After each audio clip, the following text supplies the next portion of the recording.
Nissan Altima from 2007 go to 2015. The problem with these car got is misfiring.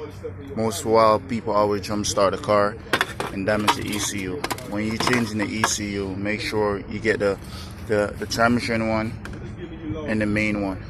It's a problem with it. I was checking the plugs, start the car up, plug one cylinder off like this, plug off one, this one firing, this firing the same, this firing the same. This wasn't firing, and I ended up bought a coil. But to check if the coil is bad before you waste your money buying a coil, you can take this coil, put in this area. If you plug on this one and it's working, that means there's nothing wrong with the coil. You change the spark plug and you got the same thing.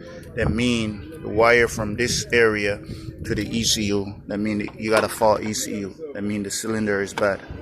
So the only way to solve that, you got to change the ECU and you got to get the car reprogrammed.